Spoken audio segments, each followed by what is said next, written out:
Ya, jadi di sini itu ada 5 klasifikasi utama aspek geometri. Jadi ketika kita memiliki produk dan kita ingin kendalikan geometrinya, nah ada beberapa aturan pada penambahan toleransi geometri ini. Nah, aturan-aturan tersebut kita klasifikasikan pada 5 kategori utama karakteristik geometri. Yang pertama adalah form atau toleransi bentuk. Yang kedua adalah toleransi orientasi. Yang ketiga adalah toleransi lokasi. Yang keempat, toleransi run out atau kesalahan putar bahasa Indonesianya ya. Yang kelima adalah toleransi profil. Nah, ya, seperti yang sudah saya singgung pada pertemuan pertama, jadi pertemuan pertama itu pentingnya metrologi yaitu untuk memastikan aspek geometrinya itu sesuai dengan yang diinginkan oleh desainer ya. Nah, aspek geometri itu kan ada macam-macam, ada bentuk, orientasi, lokasi, kesalahan run out dan profile gitu ya.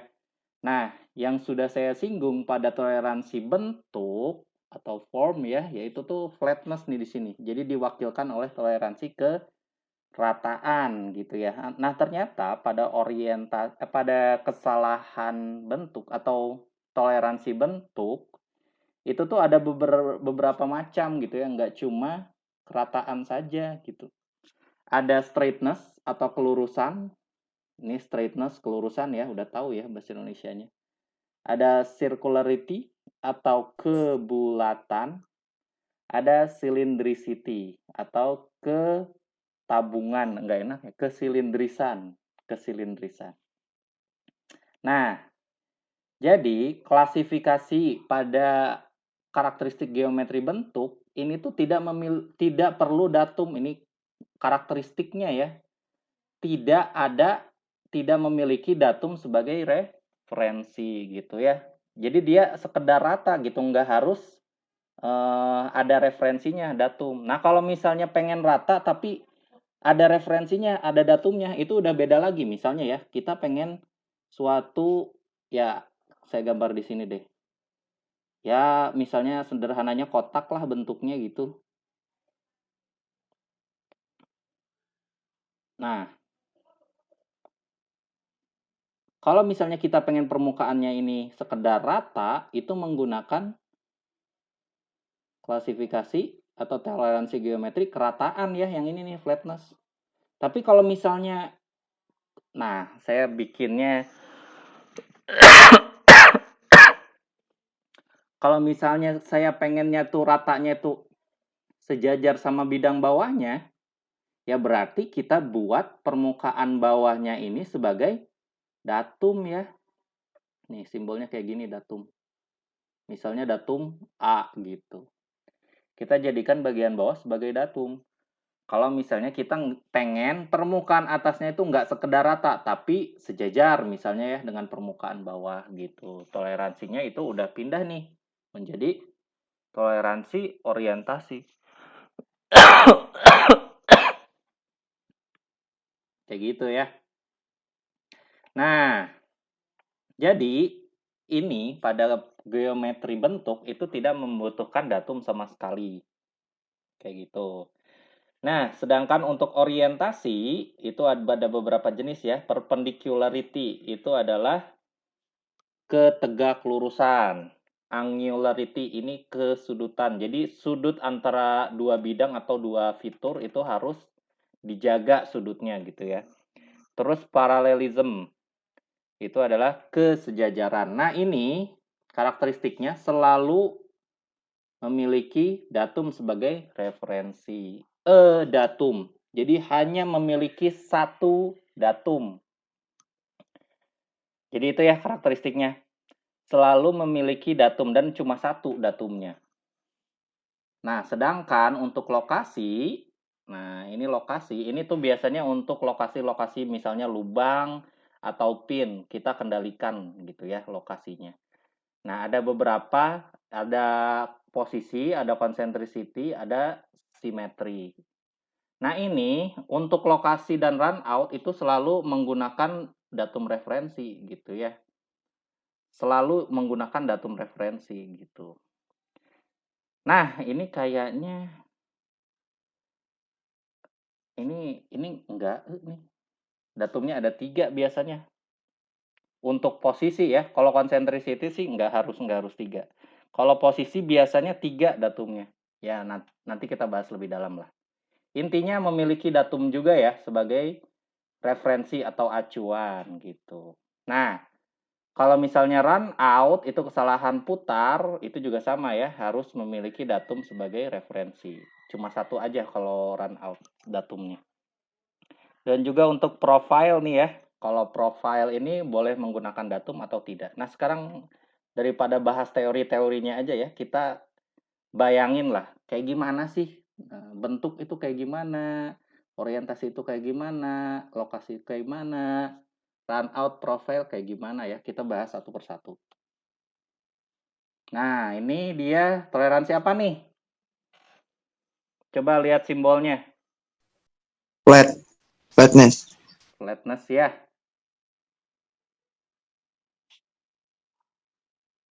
Flatness atau kerataan. Lihat bagian atasnya dulu ya. Lihat gambar atasnya dulu. Jangan lihat ke bawah dulu. Nah, jadi di sini ada sebuah benda bentuknya itu kotak gitu ya.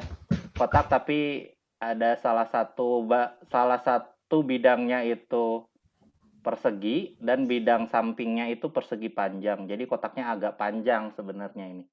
Kebayang ya ini gambar teknik harusnya kebayang nih. Ini gambar 2 dimensi. Nah, jadi di bagian atasnya, bidang sini gitu ya. Bidang atasnya itu kita kendalikan kerataannya. Nah, kendalikan kerataannya sebesar 0,030 nih. Nah, ini tidak memiliki datum ya, kan biasanya ada A atau B atau C gitu biasanya. Tapi untuk toleransi bentuk ini tidak memiliki datum sebagai referensi. Ya pokoknya mah ini harus rata aja gini. Gitu. Nah, maknanya seperti apa? Coba lihat gambar ke bawah ya.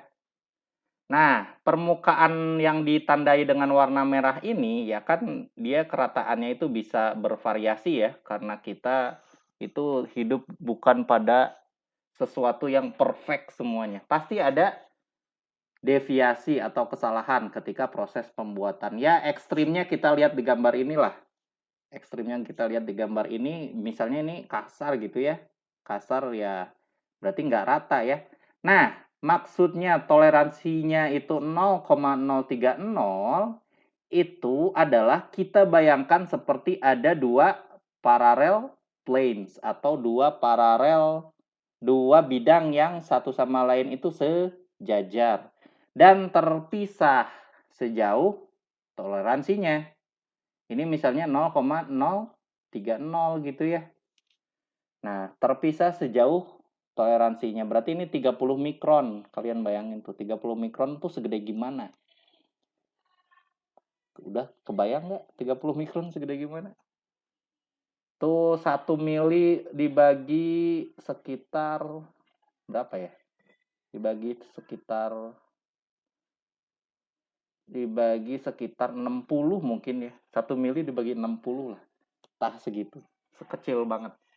Nah, itu adalah toleransinya. Jadi, variasi dari ketidakrataannya ini gitu ya, itu nggak boleh lebih daripada 0,030 nih. Jadi, garis merah ini nggak boleh lebih daripada batas toleransinya gitu. Secara teori seperti itu, kendali geometrinya.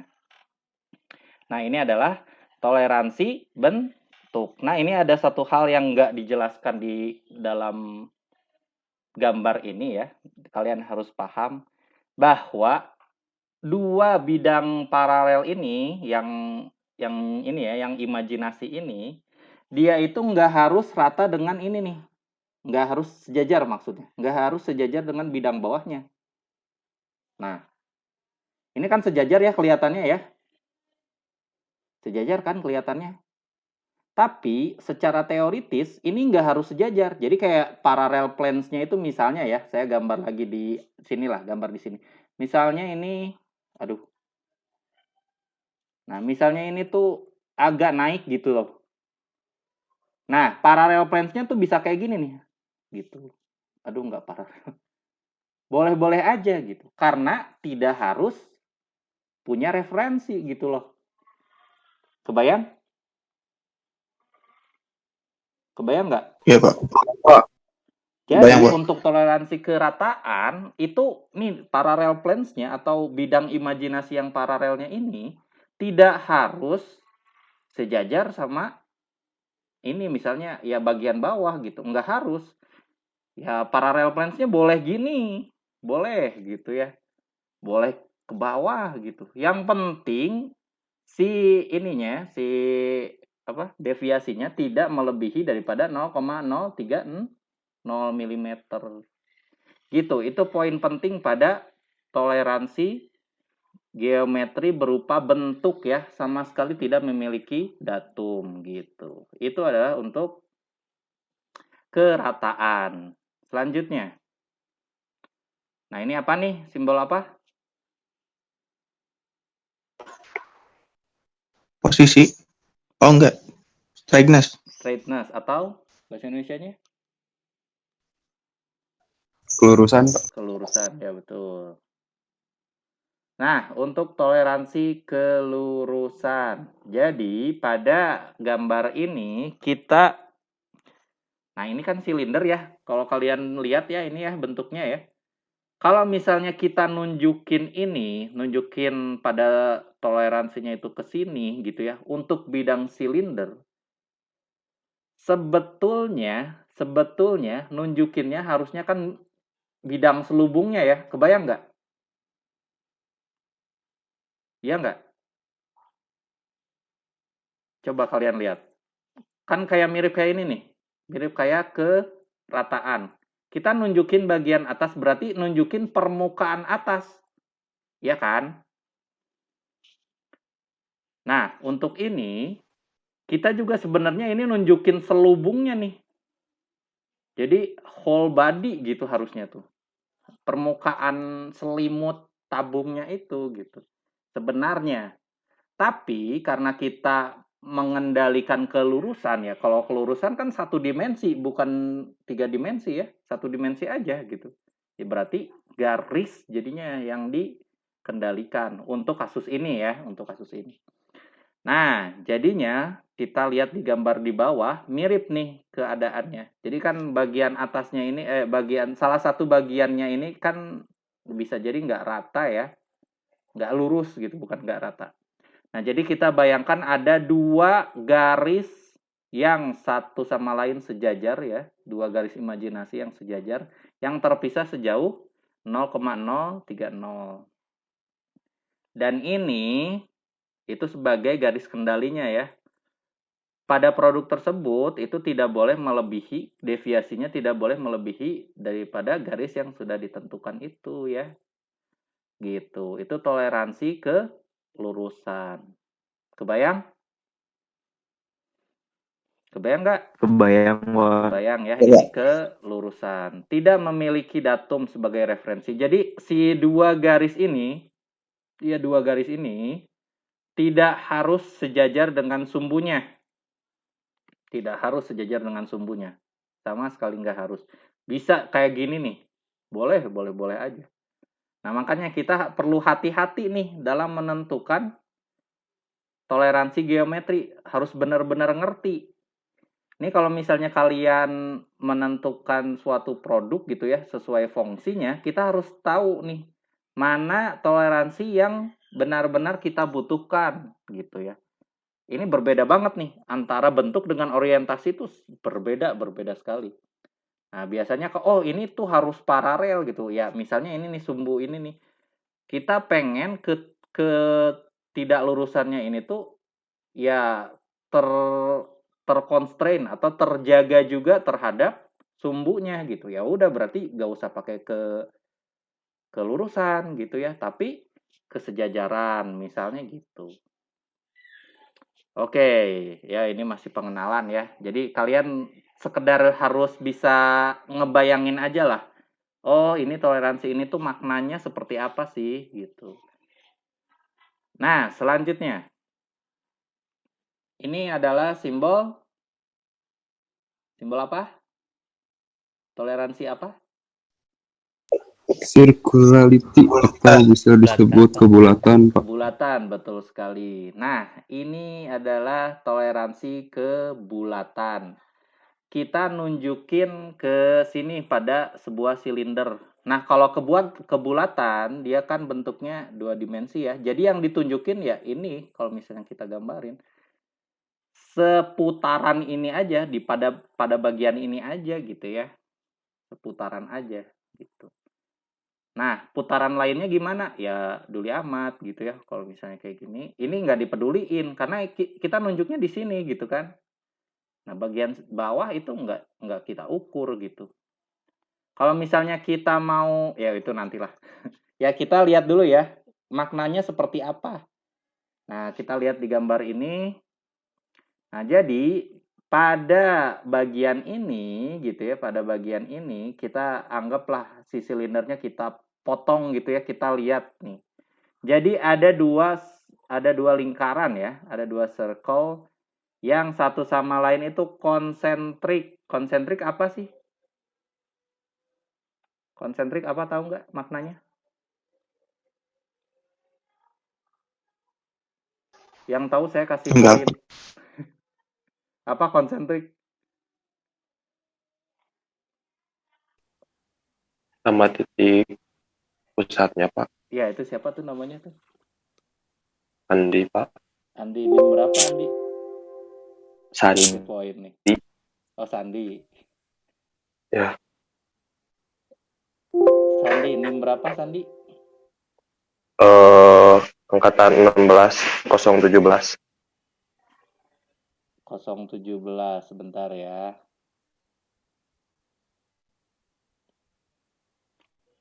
Metrologi 017.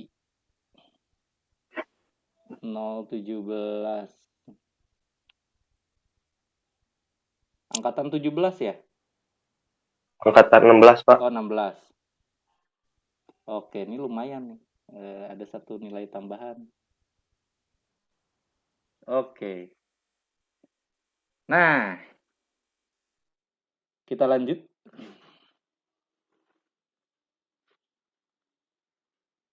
Nah, jadi ada dua kayak seperti Sandi bilang ya, ada dua lingkaran gitu. Ada dua lingkaran yang satu sama lain itu konsentrik atau titik pusat atau titik sumbunya tuh persis sama gitu. Nah, lingkaran ini ditandai oleh lingkaran berwarna biru. Kalian lihat, coba lihat tuh ya. Nah, di mana perbedaan, nah ini perbedaan radius ya. Perbedaan radius antara lingkaran dalam dan lingkaran luar itu adalah besar toleransinya. Kelihatan? Awas ya, ini perbedaan radius.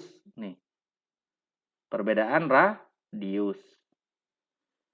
Perbedaan radiusnya 0,030 gitu.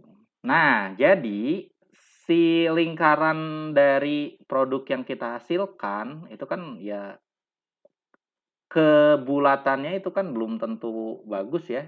Nah, itu dikendalikan nih. Ini representasinya itu yang warna merah nih, garis ini nih. Kita kendalikan, nggak boleh lepas dari si lingkaran yang dua lingkaran yang memiliki perbedaan radius 0,030 ini gitu. Oke? Nah, oke, selanjutnya. Nah, ini nih, kalau misalnya kita mau peduliin belakang-belakangnya juga ya. Ya udah, berarti all over body kita harus kendalikan dengan toleransi kesilindrisan. Cylindricity gitu ya. Kita peduli nih semuanya, nggak cuma satu doang gitu ya. Nggak cuma satu doang, tapi sampai belakang kita kendalikan gitu ya geometrinya. Nah, ya maknanya juga seperti yang kalian lihat di sini. Jadi ada dua silinder yang sama satu sama lain itu konsentrik ya, sama gitu segaris sumbunya gitu. Kalian lihat silinder yang berwarna biru nih. Ada silinder dalam, ada silinder luar. Ya maknanya mirip lah ya sama kebulatan tadi. Cuma ini sampai belakang gitu. Nggak cuma satu garis aja. Benar-benar dari awal sampai akhir gitu. Kita kendalikan. Nah, ini biasanya toleransi yang diberikan kepada, enggak sih, kalau kesilindrisan itu Cylinder head itu bukan kesilindrisan, tapi dia juga harus tegak lurus terhadap ininya, datumnya. Kalau cylinder head. Ini kan cuma sekedar silindris ya. Kalau silindris ya berarti kan miring sedikit sumbunya itu nggak masalah gitu terhadap, maksudnya ya, si selubung ini miring sedikit terhadap sumbunya nggak masalah gitu. Kalau misalnya kita memberikan toleransi kesilindrisan. Nah, sedangkan pada cylinder head itu nggak boleh kayak gitu. Nah, tetap aja nih si permukaan-permukaan selubungnya ini tuh harus tegak lurus terhadap misalnya ada datum gitu ya, ada datum tertentu gitu. Nah, gitu. Ini adalah kesilindrisan. Oke, selanjutnya ini kita masuk ke ranah geometri orientasi ya. Ini udah beda klasifikasi. Ciri-cirinya memiliki datum. Bisa dilihat dari gambarnya tuh. Ada simbol ini nih tambahan ya. Nah, itu terhubung terhadap datum referensi. Jadi menggunakan referensi sebagai ini tolak ukur ya si geometrinya. Misalkan pada gambar ini dia dikendalikan toleransi ketegak lurusannya. Berarti yang dikendalikan ini ya bidang samping nih. Bidang samping terhadap bagian bawahnya nih, terhadap bagian bawahnya ini bertindak sebagai referensi. Nah, simbolnya kayak gini nih, simbol datum. Ini bagiannya dikasih segitiga hitam begini gitu ya. Nah, ini dikasih huruf, misalnya huruf kapital A gitu. Biasanya sih A, B, C dan lain-lain. Mulai dari huruf kapital A gitu biasanya. Nah, terus, nah ini gimana nih? Maknanya kayak gimana? Makna toleransi 0,03 itu kayak gimana? Kan biasanya kalau tegak lurus itu sudut ya, perbedaan sudutnya, iya nggak sih? Kalian kalau ngebayangin? Misalnya ada bidang yang tidak terlalu tegak lurus dengan suatu bidang referensi. Itu yang bisa kita terjemahkan kalau tidak tegak lurus, itu kan sudutnya berbeda gitu ya. Nah, misalnya ini nih. Sudutnya berbeda dengan ini nih. Ya kan harusnya 90 derajat nih sudut ini. Tapi lebih dikit gitu. Misalnya ini 91 gitu ya. 91 derajat. Nah, tapi ini bukan derajat yang dikendalikan. Ingat-ingat nih. Ini bukan derajat yang dikendalikan, tapi jarak. Nah, kok gitu? Kan kalau tegak lurus hubungannya sama sudut gitu. Nah, kita lihat terjemahannya di bawah. Sebenarnya udah dibahas ya waktu itu, tapi agak apa-apa lah, diulang. Nah, di bawah ini bisa kita lihat nih. Jadi ada dua bidang yang satu sama lain itu tegak lurus terhadap datum A. Ya, ada dua bidang. Nah, dia juga mirip nih maknanya. Dia juga terpisah sejauh 0,030 nih antara dua bidang ini. Nah, dengan begitu dua bidang ini itu tuh sebagai zona toleransinya ya. Nah, misalnya ini miring kayak gini, ya ini lagi nih lah. Saya gambarin lagi ya. Ganti warna. Saya gambarin lagi nih. Misalnya zona toleransinya kayak gini nih. Ganti warna lagi. Nah, sedangkan ini agak miring dikit sebenarnya gitu. Nah, ini kan sama-sama tidak tegak lurus ya. Nah, kalau misalnya garis merah atau si representasi dari kemiringan si produknya ini melebihi daripada zona toleransinya, maka dianggap tidak tegak lurus gitu. Kebayang ya? Kebayang nggak? Halo, halo? Halo. Ya Pak. Kebayang nggak?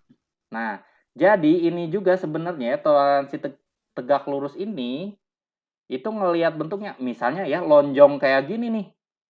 Sebenarnya dia tuh nggak miring-miring banget gitu ya, tapi lonjong gitu loh bagian ininya. Ada benjolan gitu. Nah, ini juga dianggap tidak tegak lurus gitu ya. Dianggap tidak tegak lurus karena ngelebihin dikit misalnya. Itulah ya intinya. Oke, itu adalah ke tegak lurusan, membutuhkan datum sebagai referensi. Nah, begitu juga dengan kesudutan. Kesudutan. Bedanya apa sama ketegak lurusan? Nah, kalau kesudutan itu ya mirip-mirip aja ya dengan ketegak lurusan. Kalau tegak lurus itu bidang yang dikendalikannya itu harus 90 derajat dengan datumnya.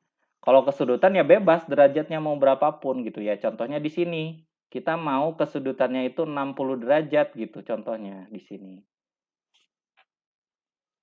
Mau 60 derajat pengennya nih gitu ya. Nah, ditandakan dengan tanda ini namanya basic dimension gitu ya. Ini untuk informasi sebagai pengendaliannya ya. Informasi pengendalian ini nggak boleh si bidangnya ini harus 60 derajat gitu sebagai informasi. Nah, simbolnya ini kotak gini. Ini basic dimension namanya.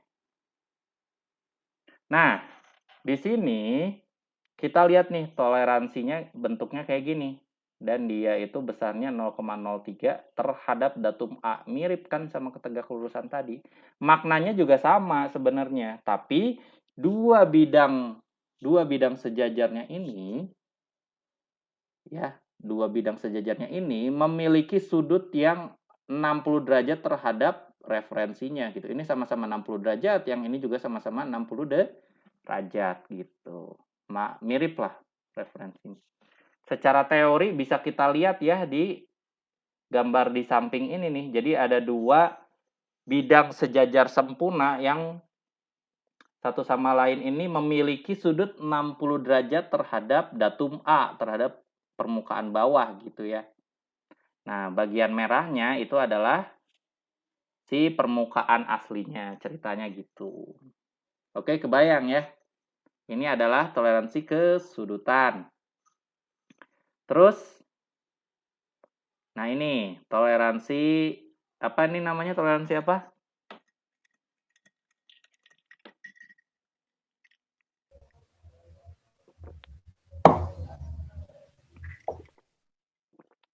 Toleransi apa?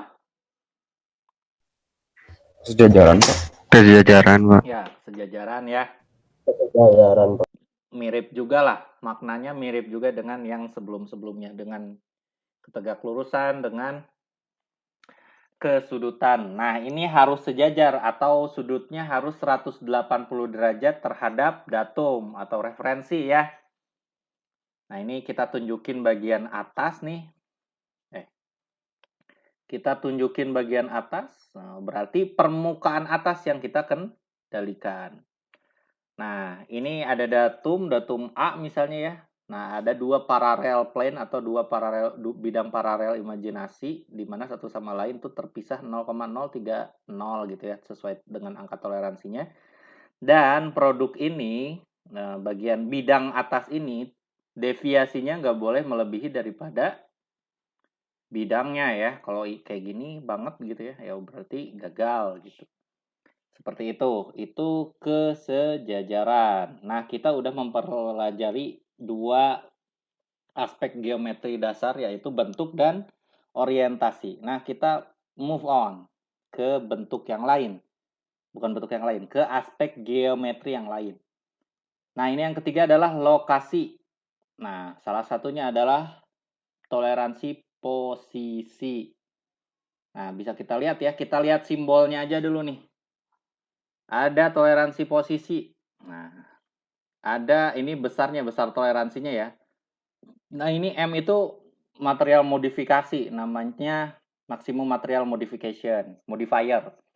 Nah, ini terhadap 3 datum utama. Nah, ini nggak akan saya jelasin nih, ini ada kuliahnya lagi lah khusus, bukan di metrologi harusnya. Nah, ini itu adalah suatu ketentuan. Jadi sebenarnya bentuk toleransinya itu nggak fix 0,03.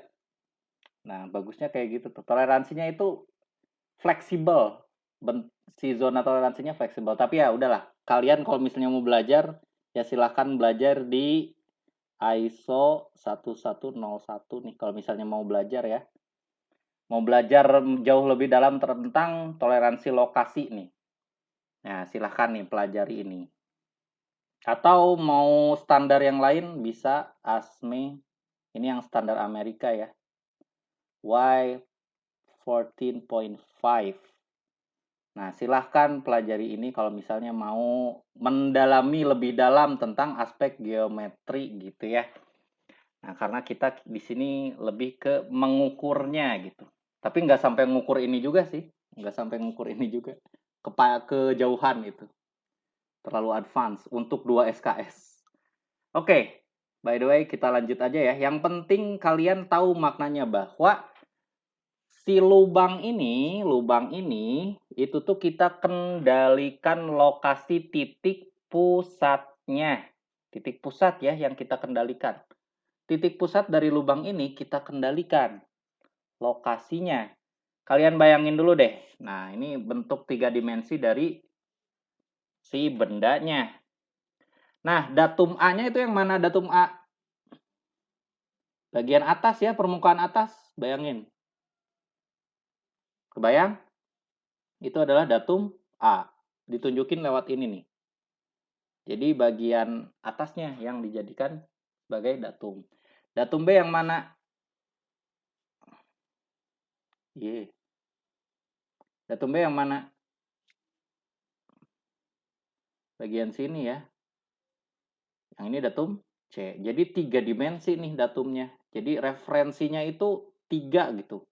Kalau satu sama lain kita gabungkan antara bidang A, B, dan C, antara A, B, dan C itu tuh dapat titik perpotongan antara ketiga bidang ada di sini. Kebayang nggak? Kebayang ya? Ada titik perpotongan. Ini anggaplah 0,0,0. Ini sumbu X, ini sumbu Y, ini sumbu Z gitu. Nah, jadi bisa kita lihat nih di sini ada basic dimension ada 2 nih. Ada 20, ada 30. Nah, terhadap datum C, oh kita salah. Berarti ini datum C-nya ya. Ini datum C, ini datum B ceritanya gitu. Nah, ditulisnya di sini deh. Ini C, ini B. Nah, kita lihat nih, di samping ini, di gambar di samping ini, itu ada 2 istilah. Ada true center, ada actual position. True centernya ini ditunjukkan oleh basic dimension. Nah, ini nih yang kotak ini nih. 30 terhadap bawah, jadi ini jarak dari sini sampai sini gitu ya. Jarak dari sini sampai sini itu 30. Nah, sedangkan jarak ke pinggirnya itu 20 gitu. Nah, kita pengen ininya tuh tepat di sini ya, pengennya ya, sempurnanya tuh pengennya di situ, true centernya, true yang benerannya ya gitu. Teoritisnya lah gitu. Nah, ternyata aktualnya itu ditandain yang di warna merah gitu kan. Nah, gitu. Nah, kalian bayangin lah ada zona toleransi yang berwarna biru ini nih. Itu adalah zona toleransinya. Nggak boleh keluar daripada zona toleransi tersebut gitu ya. Kalau misalnya toleransi lokasi gitu. Nah, ini dijelasin di sini ya. Ini kan 0,03. Ini nggak ditulis diameternya 0,03 kan zona toleransi ini. Karena dia sifatnya fleksibel. Nah, kalian pelajari sendiri tuh. Kok bisa ada M-nya gitu. Jadi zona toleransinya nggak tetap. Intinya seperti itu. Kebayang nggak? Ada yang bingung? Kebayang, Pak. Kebayang ya? Nah, intinya Iya, Pak, kebayang. toleransi lokasi ini dia memiliki 3 datum referensi dan titik pusatnya, bukan titik pusat, perpotongan antara ketiga datum tersebut kita lokasikan terhadap itu ya titik 0,0,0 itu sebagai referensi utamanya. Dan terhadap referensi utama itu kita definisikan true center. True center itu yang teoritis, titik teoritis. Nah, kita tentukan titik teoritisnya dan tentukan besar toleransinya ya. Nah, ini karena ini ada M, itu besarnya itu bisa fleksibel, tidak tetap sifatnya. Besar diameter dari zona toleransi ini. Ya tinggal kita cek gitu, apakah aktual posisi atau aktual titik pusat dari lingkarannya itu tuh berada dalam zona toleransi atau enggak. Ya Singkatnya seperti itu ya maknanya. Oke, itu adalah toleransi posisi. Gitu. Nah, selanjutnya ada toleransi apa lagi? Ada toleransi konsentrisitas. Nah, konsentrik. Konsentrik itu apa? Sesumbu ya, toleransi kesumbuan. Ya, ini ada 2 lingkaran gitu. Simbolnya kayak gitu. Dan ini datumnya cuma 1 aja gitu. Nah, kita lihat datumnya ya. Datumnya itu datum kita tunjukin di sini nih. Maknanya apa? Maknanya sebenarnya ini nunjukin selubungnya, selubung ya, selubung dari tabung yang sebelah sini gitu. Kebayang?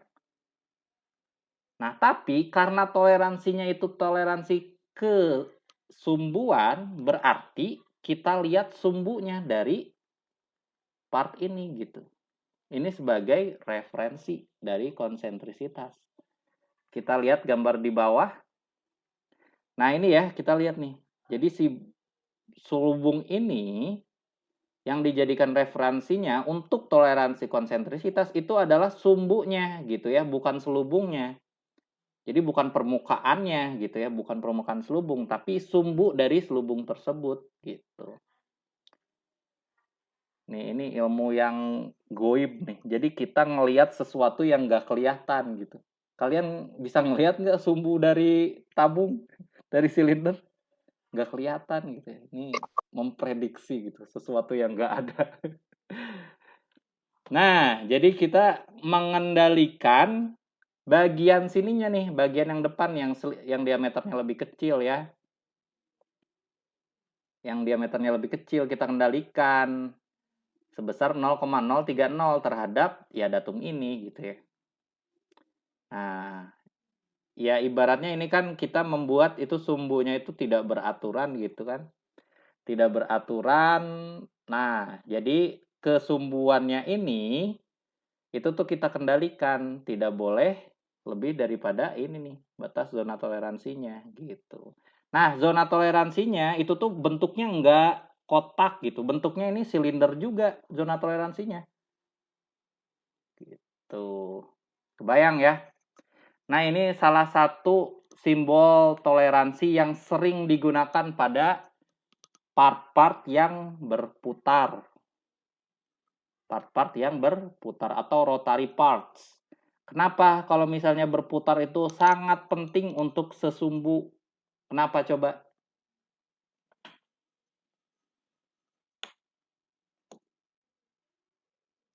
Kenapa part yang berputar harus sesumbu? Halo? Biar berputarnya sama, Pak. Ya kenapa harus sama? Ya itu sama-sama aja. Kenapa harus sama? Alasan teknisnya apa? Emang kalau nggak sama masalah? Iya tuh, Pak. Masalahnya apa? Selek. Selek. Seleknya kayak gimana? Selek? Anggaplah sumbunya ini ya, misalnya ini sumbu datumnya. Nah, terus ini sumbu partnya nih, agak belok sedikit. Ya, kalian bayanginnya ini silinder utuh gitu. Warnanya yang lain dah. Ini silinder utuh. Nah, coba kalau kalian bayangin ini muter. Nah, saya ibaratin ini dari tangan saya ya. Ini jelas gak tangan saya? Jelas, Pak. Jelas. Jelas, Pak. Jelas, Ini Pak. tangan saya nih. Enggak, kok saya sendiri nggak bisa ngelihat. Nah, jadi kalau misalnya miring sedikit, muternya gini kan? Ya. Kalau Iya, sumbunya Pak. miring sedikit, jadi gini nih muternya. Apa dampaknya kalau misalnya muternya kayak gitu? Ayo nih Berbenturan. Ya misalnya nggak ada part lain lah, nggak ada part lain yang ngeganggu. Ya kalau misalnya kayak gitu muternya apa masalahnya? Tidak stabil, Pak. Tidak stabil. Efeknya apa tidak stabil? efeknya bisa ini Pak. Jadi nanti apa sih? Jadi kalau kayak gitu Pak, jadi ke dinding-dindingnya teh jadi menggesek teh kan Pak. Ya, menggesek. Nah, itu tuh. Ini kejauhan dikit. Kok apa yang menyebabkan gesekan itu tuh? Karena Ada, berputarnya tidak lurus. Gesekannya ya, tidak rata, efek dari Pak. berputar tidak lurus. Tidak rata. Berputar dengan sumbu yang tidak lurus ya, dengan sumbu tidak Ya, lurus. Efeknya apa? Ya ini tengah-tengahnya gesekan tinggi. Ini tengah-tengahnya kita cari. Aus, Pak. Gesekan tinggi, bawahnya lagi aus, ininya aus. Ini mah efek yang paling kecil. Ininya tengah-tengahnya apa nih? potong Pak. Belum sampai potong. Penyebabnya gaya sentrifugal tinggi. Pernah dengar gaya sentrifugal? Maksud aku teh itu tadi tuh. Gaya sentrifugalnya tinggi. Jadi kalau misalnya kita memutar part yang tidak sesumbu, ini akan timbul gaya sentrifugal. Ya, gaya keluarnya itu tinggi banget ini nih. Gaya keluarnya tinggi ya, keluar sumbunya gitu loh. Itu sangat tinggi. Gitu. Ini namanya gaya sentrifugal.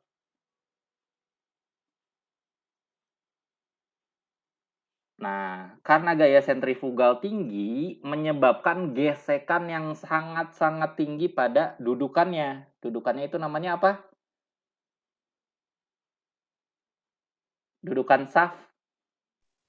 Bantalan, Pak. Bantalan namanya apa? Nama Bearing, tekniknya? Pak. Bearing ya. Kalau nama bengkel? Laker, Pak. Laker. Laher. Ya, seperti itu ya. Itu harus tahu nih. Harus udah mulai tahu yang begitu-begituan ya. Nah, jadi nanti yang dikorbankan itu lahernya dan menimbulkan getaran yang amat tinggi gitu ya, unbalance. Getarannya tinggi sehingga tidak nyaman, membuat peralatan-peralatan lain umurnya kecil gitu ya. Ya, itu efeknya amat sangat tidak baik lah untuk suatu part yang berputar tapi tidak memiliki kesamaan sumbu. Itu dia.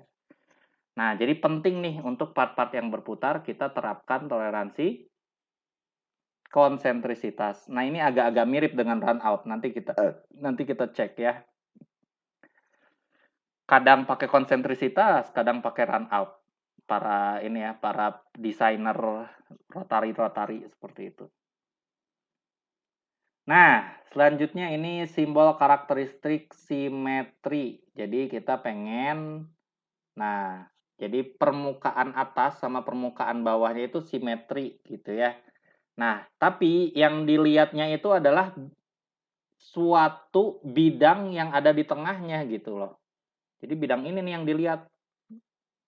Gimana caranya? Ya udah kita ukur bagian atas, kita ukur bagian bawah, tengah-tengahnya kita ambil gitu ya nilainya. Ya intinya sederhananya seperti itulah. Jadi bagian tengahnya mirip kayak sumbu ya. Ya kan bagian tengahnya yang kita kendalikan. Ini juga sama simetris itu. Bagian tengah atau bidang tengahnya. Bidang imajinasi sebenarnya yang kita kendalikan. Bisa kita lihat pada gambar di bawah ya. Nah ini jadi sebenarnya tuh bagian median atau median tuh tengah-tengah ya. Bagian mediannya ini yang kita kendalikan terhadap datumnya ya. Nah datumnya itu adalah bagian atasnya nih. Gitu. Nah, jadi nggak boleh bagian tengahnya itu nggak boleh melebihi daripada zona toleransinya. Ini jarang sih simetri itu. Ada tapi cuma nggak banyak aplikasinya. Salah satu aplikasinya itu pada mesin injection molding. Pernah lihat nggak mesin injection molding? Kalau bikin-bikin plastik gitu ada cetakannya. Pernah, Pak. Pernah lihat ya? Nah, itu ada istilahnya mold atau cetakan. Nah, kan cetakannya itu ada kanan kiri ya. Ya, kalau misalnya kalian nggak kebayang, sekarang juga lihat YouTube injection molding.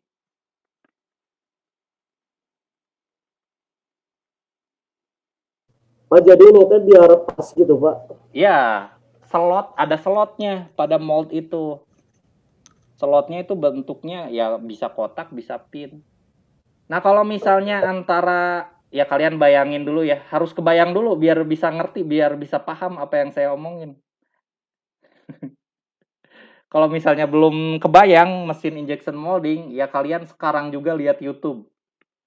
Injection molding kayak gimana? Ya, saya kasih waktu sok. Kalau misalnya belum kebayang.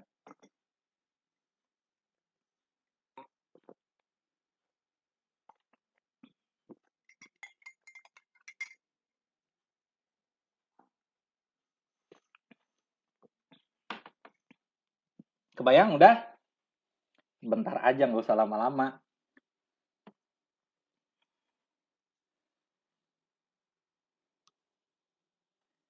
Yang Nah, mana jadi Pak nggak tahu.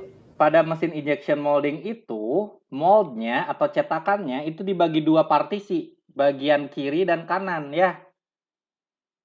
Iya. Nah, jadi bagian kiri dan kanan itu ketika kita sambungkan, itu ada guidance-nya. Ada guidance itu ya biar klop gitu ya, biar pas posisinya. Karena kalau misalnya nggak pas sedikit, kalian lihat kalau misalnya beli mainan-mainan plastik yang murahan gitu loh. Partisinya itu kelihatan gitu. Ya, kebayang nggak kalau beli mainan atau ember atau apapun gitu. Itu garis partisinya tuh kerasa banget gitu. Nah, itu karena si Iya. moldnya itu nggak pas. Salah satu ininya ya, salah satu penyebabnya moldnya tuh nggak pas. Jadi agak pergeseran sedikit gitu. Nah, ini pada mold tersebut itu menggunakan toleransi simetri karena slotnya itu harus sejajar banget gitu kan. Yang satunya ini female itu cewek gitu ya, yang satunya male gitu. Nah, harus kesambung benar-benar. Kalau misalnya nggak sejajar dikit, miring dikit berarti kan hasilnya. Si kerapatannya itu nggak bagus gitu antara mold kiri dan mold kanan. Gitu. Itu salah satu aplikasinya. Tapi yang lain jarang. Biasanya itu ya karena part-part mekanik itu berputar ya. Biasanya yang dipakai tuh kalau nggak konsentrisitas, run out nih yang sering dipakai. Kalau nggak posisi juga sering. Ini simetri ini jarang banget. Nah, selanjutnya ini adalah kesalahan putar atau run out. Nah, ini mirip nih. Mirip dengan konsentrisitas, tapi agak berbeda. Nah, ya mirip ya ini. Jadi kita kendalikan selubung ini gitu. Selubung ini dengan toleransi run out. Nah, ini simbolnya kayak gini. Jadi, ini mirip-mirip juga sama konsentrisitas tadi ya. Jadi kita gunakan ini sebagai datum atau referensi. Cara ngukurnya gimana? Jadi nah ini ya, si datumnya ini kita simpan pada tempat yang bisa berputar, V-block biasanya. Nah, kita putar partnya, lalu kita ukur nih. Kita ukur dengan dial indicator. Nah, kalau misalnya dia sumbunya itu miring ya, kalau si sumbunya itu miring, ya kan kelihatan banget, kerasa banget ya perbedaannya kan? Kebayang nggak? Kebayang? Kalau misalnya ini miring, ya muternya kayak tadi, kayak tangan saya gitu kan. Nah, ini perbedaannya diukur oleh dial indicator. Nah, itu adalah kesalahan putar atau kesalahan run out. Sekilas mirip ya sama konsentrisitas, ya nggak? Ada yang tahu nggak perbedaannya apa sama konsentrisitas?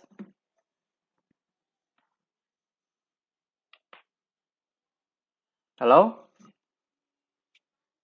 Ini pada tidur atau gimana ini? Mikir Pak lagi mikir. Lagi mikir. Sok, mikir dulu sok. Kalau konsentrisitas sama run out itu kayak mirip, tapi kok beda gitu. Kenapa dibedain?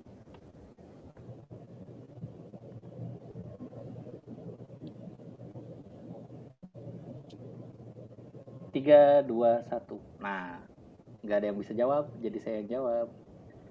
Coba kalian lihat lagi. Lihat lagi ya nih yang konsentrisitas. Lihat nih, yang dikendalikan apanya? Benar-benar sumbunya ya. Sumbunya tuh sesuatu yang nggak bisa kita lihat yang kita kendalikan. Kalau run out itu bagian luarnya yang dikendalikan. Ya nggak? Permukaannya tuh gitu. Tapi sambil diputer. Ya intinya kayak gitulah. Nah, jadi pada run out ini kesalahan sumbu dan kesalahan bentuk yang dia ukur pada run out ini. Jadi bentuknya agak-agak penyok dikit juga kerasa di run out gitu. Kalau misalnya konsentrisitas itu benar-benar literally sumbunya yang kita kendalikan. Itu bedanya.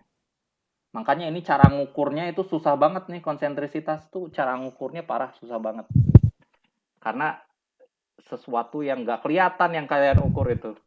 Kalau run out ini gampang. Makanya ini tuh sebenarnya ya untuk balancing atau pengimbangan balancing ya. Itu tuh lebih tinggi nih, lebih tinggi konsentrisitas. Level ininya ya, level kebaikannya lah untuk kita menentukan suatu produk itu pengen benar-benar balance. Nah, tapi rata-rata industri-industri ya kayak misalnya industri turbin itu kan RPM-nya sangat tinggi ya, sampai ribuan gitu. Ribuan RPM, turbin, kompresor dan lain-lain, biasanya itu menggunakan run out. Kenapa? Karena ngukurnya gampang gitu loh. Ngukurnya gampang. Tinggal ditempelin datumnya terus diputer. Kita lihat kesalahannya gitu. Nah, ini juga bisa lah untuk menentukan balance atau tidaknya, tapi lebih baik konsentrisitas gitu. Nah, untuk part-part yang ekstra besar seperti turbin itu wah butuh effort yang amat sangat tinggi untuk mengukur konsentrisitasnya. Untuk ngukur doang loh itu. Effortnya tinggi. Nah, maka dari itu banyak di industri-industri menggunakan toleransi run out sebagai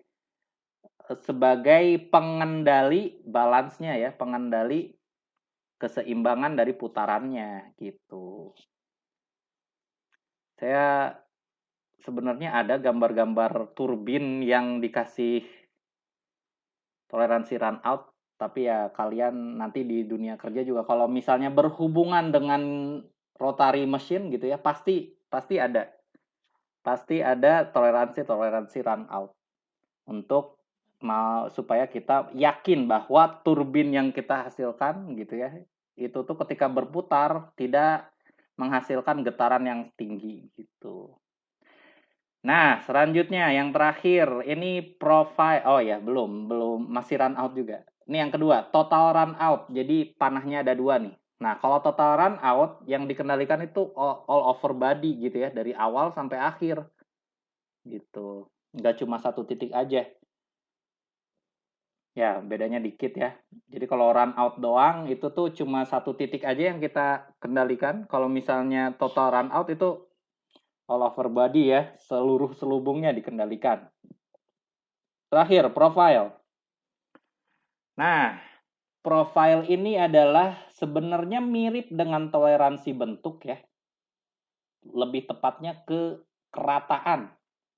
Kalian bayangin lagi lah, ke simbol dari kerataan. Ini mirip kalau ini kelurusan. Kalau misalnya profil dua dimensi ini mirip dengan kelurusan.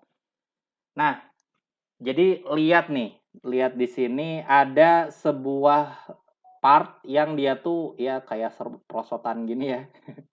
Ini profilnya tertentu gitu loh. Nah, di mana profil tersebut dikendalikan terhadap datum A dan datum B gitu. Nah, kalau misalnya ini ada datum A dan datum B, kalian lihat zona toleransinya ya. Zona toleransinya yang warna biru. Karena terhadap datum A dan datum B itu terkendalikan, maka si zona toleransinya dia nggak bisa bebas gitu ya, nggak bisa bebas itu nggak bisa gerak-gerak, jadinya agak rotasi dikit ke kanan, agak rotasi dikit ke kiri itu nggak bisa gitu ya. Beda sama toleransi kerataan, kan kita bayangin ya, si zona toleransinya kan bisa muter ya, muter ke bawah dikit boleh aja gitu, karena nggak ada datumnya. Kalau misalnya ada datumnya, ya harus benar-benar ini ya sejajar sama datumnya gitu. Itu berarti jadinya toleransi kesejajaran. Nah, jadi gitu. Jadi untuk profil ini tuh boleh pakai datum, boleh enggak gitu. Ini ceritanya lagi pakai datum. Jadi mirip kayak ke sejajaran gitu ya. Tapi si zona toleransinya bukan sekedar 2 parallel planes, tapi ini zona toleransinya mirip sama profilnya nih. Kayak gitu. Jadinya maknanya kayak gimana? Lihat di gambar sebelahnya. Nah, jadinya ini ada 2 profil yang sempurna gitu ya. Ada 2 profil yang sempurna, yang dimana 2 profil sempurna ini tuh terrestriksi pada datum A dan datum B, jadi dia nggak merdeka ya geraknya ya, nggak bisa berotasi tuh si zona toleransinya, pokoknya fix aja kayak gini. Nah, terpisah sejauh 0,030 mm, terpisah sejauh 0,0 mm, dan profil aslinya yang warna merah ini deviasinya tidak boleh melebihi dari 0,030 itu gitu. Ini toleransi profil. Banyak sekali aplikasinya pada misalnya roda gigi. Roda gigi kebayang kayak gimana bentuknya?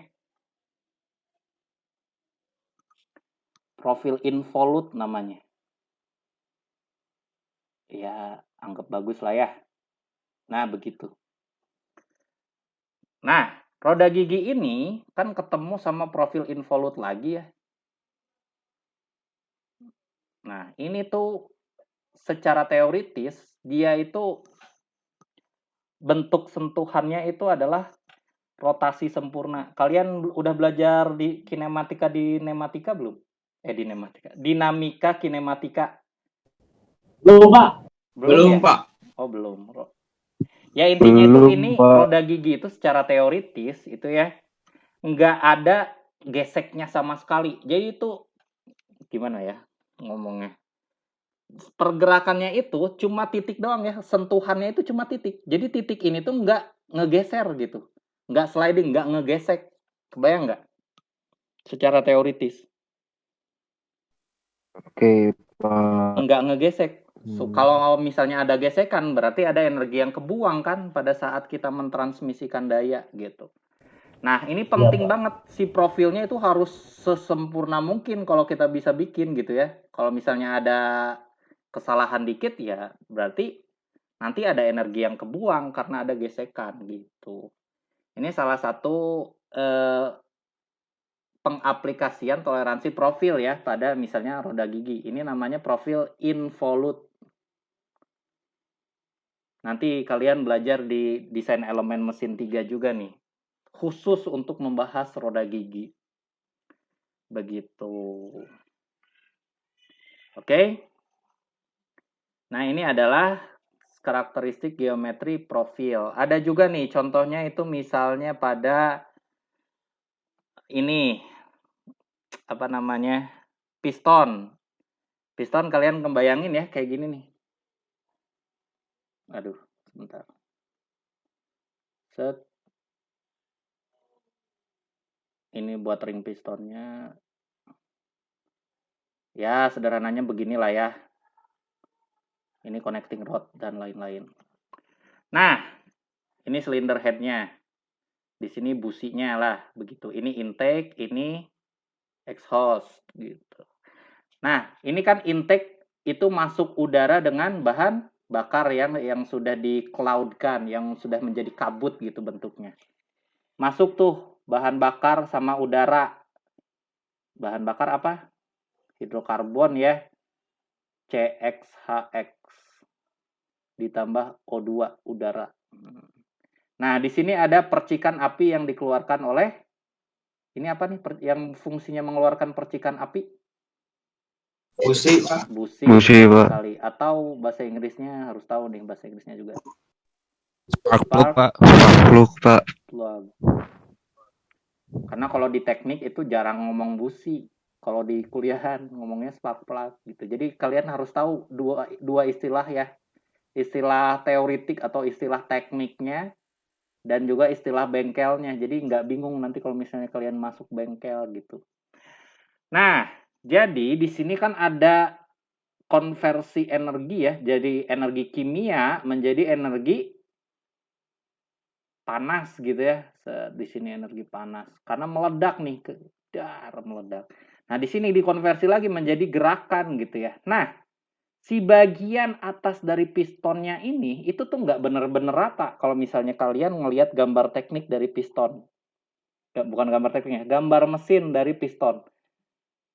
Sebenarnya dia itu nggak bener-bener rata, tapi bentuknya itu kayak ini, kayak lembah, bukan lembah apa ya?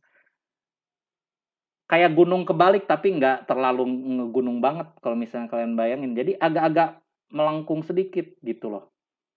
Kenapa? Karena kan dia supaya menyerap energi ya, kan ledakan tuh kayak gini nih, menyebar ke ini ya, dari titik pusat menyebar ke segala arah gitu kan.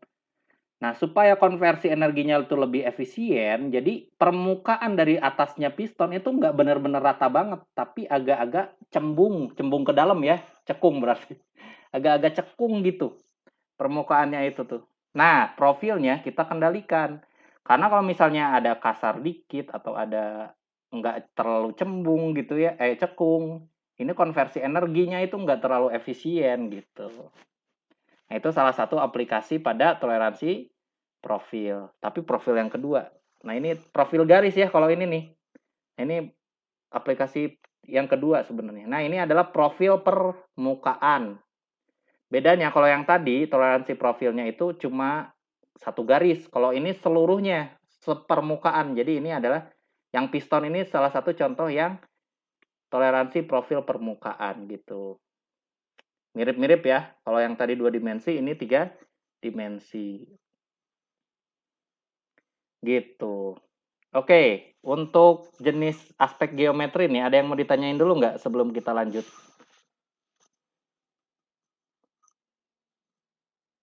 Nggak ada ya? Kalau nggak ada, kita lanjut. Ya, kita akan membahas mengenai alat ukurnya. Kemarin kan kita udah ngebahas ya, ada beberapa jenis proses pengukuran. Nah, ini kita masuk ke proses pengukuran yang langsung-langsung aja. Jadi, menggunakan alat ukur langsung. Nah, ini adalah alat ukur langsung. Apa aja sih? Alat ukur langsung apa? Jadi alat ukur yang bisa mendeteksi secara langsung besar dimensinya ya. Ini yang paling sederhana. Alat ukur yang paling sederhana. Biasanya pada alat ukur langsung ini kelemahannya itu kecermatannya itu tidak terlalu tinggi ya. Tapi paling diprioritaskan karena memiliki kecepatan pengukuran yang paling tinggi dibandingkan dengan proses pengukuran yang lain gitu. Tapi kelemahannya, kecermatannya biasanya tidak terlalu tinggi gitu. Tidak terlalu kecil gitu ya. Paling ya mikrometer. Mikrometer ada yang sampai 10 mikron ada tuh mikrometer. Nah, alat ukur langsung yang linear ya. Yang panjang, ukur-ukur panjang. Nah, ini ada beberapa alat ukur ya, misalnya mistar. Biasa ya, ini penggaris yang biasa kalian gunakan dari SD sampai sekarang. Nah, ada juga mistar ingsut atau ini ada nama lainnya. Apa nama lainnya? Sigmat. Stigmat itu bahasa bengkel. Jangka sorong, Pak, jangka Jangka sorong. sorong atau vernier kaliper atau jangka sorong bahasa Indonesianya ya, atau mistar ingsut sama aja. Tapi biasanya dalam bahasa akademik tuh biasanya digunakannya ini nih, vernier kaliper. Nah, jadi kalian harus tahu, oh vernier kaliper langsung nih kebayang jangka sorong gitu ya. Sama-sama aja gitu. Nah, terus ada mikrometer, ya ini juga kalian harusnya familiar ya sama alat ini. Ada juga dial indicator, ada juga pupitas gitu. Ini alat ukur linear, tapi bukan alat ukur langsung untuk dial indicator sama pupitas. Tapi ini alat ukur linear ya. Jadi untuk mengukur dimensi panjang gitu. Jadi yang langsung ini yang cuma 3. Yang ini yang langsung, yang ini yang pembanding atau tidak langsung ya. Gitu. Nah, misalnya ini adalah mistar ukur. Jadi dia termasuk alat ukur langsung. Nah, ini juga kecermatannya itu bergantung skalanya. Ada yang 1 mili, ada yang setengah mili. Ya, kalian kalau misalnya lihat ya, di penggaris. Nah, kalau yang ini, contoh yang di sini, kebetulan cuma, kalau kita lihat yang milimeter, itu cuma 0,1 mm. Ya, cuma 1 milimeter aja ya. 1 milimeter nih kecermatannya. Kecermatan tuh apa sih? Kecermatan alat ukur. Dia adalah Ketepatan, Pak. Penelitian. satuan terkecil yang bisa dibedakan oleh alat ukur. Ingat-ingat nih, kecermatan alat ukur adalah satuan terkecil yang bisa dibedakan oleh alat ukur. Nanti kalian jangan mikirin ketepatan dan ketelitian, itu sesuatu yang berbeda. Nanti kita akan bahas. Kalau misalnya kita udah mengetahui jenis-jenis alat ukurnya. Itu beda ya, cermat, teliti, tepat itu semuanya beda. Beda banget maknanya. Tapi ya kita pertama ini harus tahu dulu, cermat dulu aja lah. Teliti sama tepat nanti dibuang dulu tuh. Jangan dipakai dulu istilah itu ya. Cermat dulu nih. Kecermatan. Jadi ini adalah satuan terkecil yang bisa dibedakan oleh alat ukur. Kecermatan alat ukur adalah satuan terkecil yang bisa dibedakan oleh alat ukur. Misalnya nih contohnya penggaris ini nih. Bagian bawahnya dia kan cuma bisa ngukur milimeter ya. Ini yang kecil banget ini nih. Bisa nggak dia ngukur kurang dari 1 meter? Ya misalnya kita perbesar nih skalanya. Ini 0. Nah ini kan sesuatu ya. Ya misalkan ini 1 nih. Ini 1 senti berarti ya. Nah, si bendanya yang kita ukur itu tuh ada di sini nih. Pakai warna yang lain.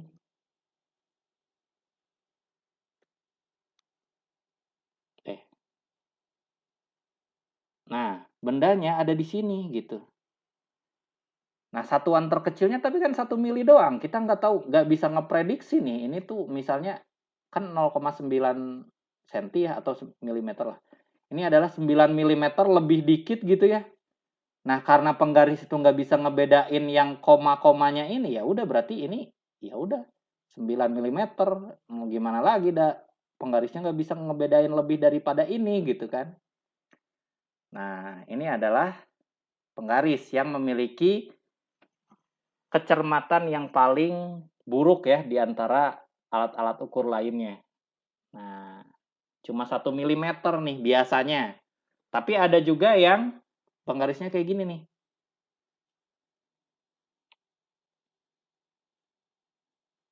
Ini agak susah kalau ngerubah warna di sini.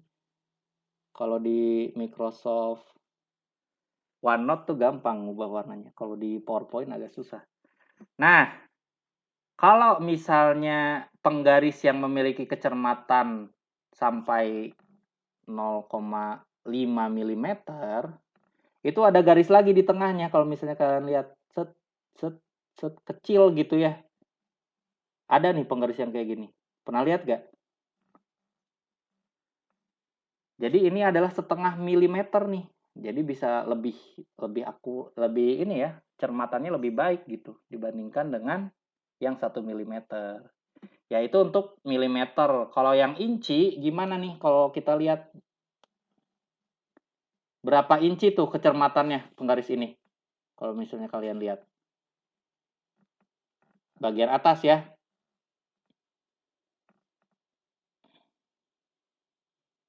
Ayo loh, itu berapa inci kecermatannya? Gambar ya. Ada 1, 2, 3, 5, 6, 7.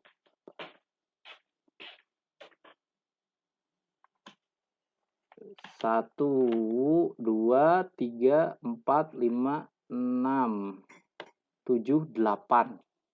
Nah, ada 8 space tuh di situ tuh. 1, 2, 3, 4, 5, 6, 7, 8. Nah, dari 0 sampai 1, itu tuh ada 8 langkah. Berarti kecermatannya berapa inci? Ayo loh. Kalau 2, misalnya Pak. bendanya ada di sini, ini berapa inci nih? Ini beda daripada yang lain. Ayo nih. Berarti dari ujung sampai ujung sini, itu kan 1 inci ya. Ya. Kalau bendanya ada di sini, ini berapa inci nih? Kalau bendanya ada tepat ada di sini, ini berapa inci?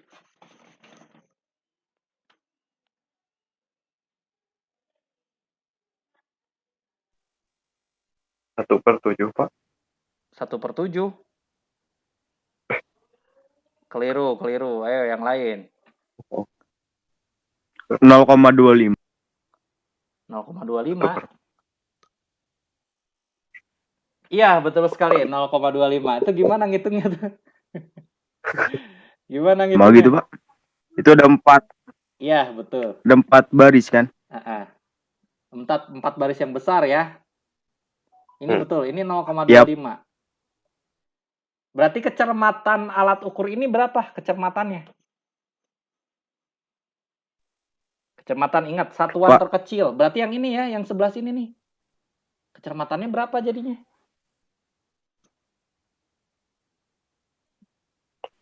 .5. Hah? 0,5 mah atuh setengahnya di sini. 0,05. Hah? 0,125. Iya, betul sekali. 0,125. 0,05. 0,125. Gimana tuh? Ya kalian lihat aja, ini kan total tuh 1 inci ya. Berarti ya 1 inci dibagi ada berapa garis? 8 garis kan? Berarti 0,125. Jadi setiap garis itu tuh 0,125 inci gitu loh. Kebayang? Sama kayak milimeter nih. Dari 0 sampai 1 cm, 0 sampai 1 cm gitu ya. Berarti 1 cm. Ada berapa garis? Ada, bukan garisnya ya, tapi space-nya nih, space. Ini 1, 2, 3, 4. Ini juga sama. Ini 1, 2 gitu ya, space-nya. Ada berapa space? Ada 10. Berarti kecermatannya berapa? 0,1 cm Mili. atau 1 mili gitu kan. Kalau yang inci, ini dari 0 sampai 1 ada 8 garis. Berarti kecermatannya 0,125 inci gitu ya. Awas, nih saya tes nih. Kalau bendanya ada di sini, ini berapa inci nih? Ayo.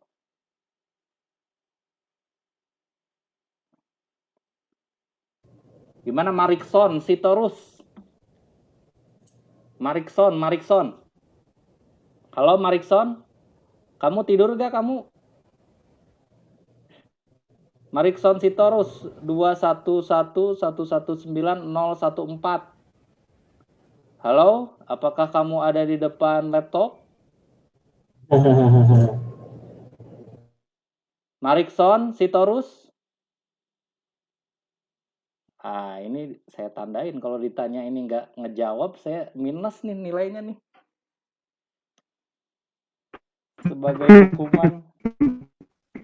Marikson, saya kasih nih minus 5 nih nilai kamu nih, karena kamu tidak menghormati saya di sini, tidak memperhatikan saya. Saya tandain dulu nih. Marikson, nah saya tandain loh. Nah, NIM berapa dia tadi?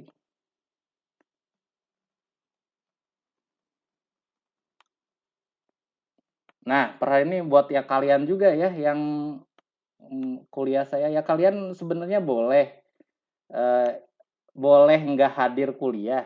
Ya asalkan kalian itu menonton videonya, saya udah kasih tahu kayak gitu. Tapi ketika kalian hadir tapi nggak merhatiin saya gitu loh ya, berarti saya kan ngerasa nggak dihormati gitu kan.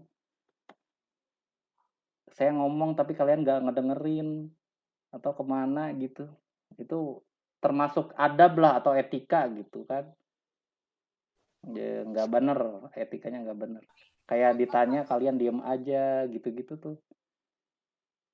Nah, saya tanya yang lain lah. Sebentar, ini di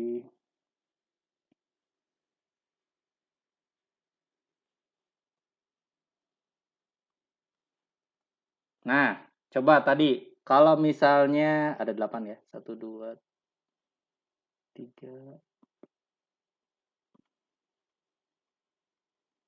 Nah, tadi tuh di sebelah sini ya. Bendanya ada di sini.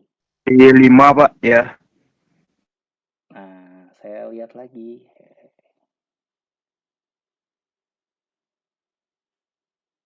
Davin, Fatur.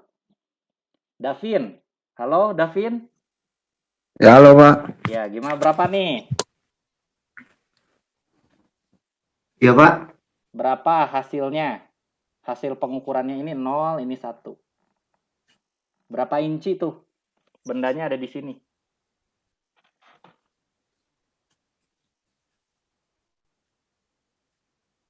Di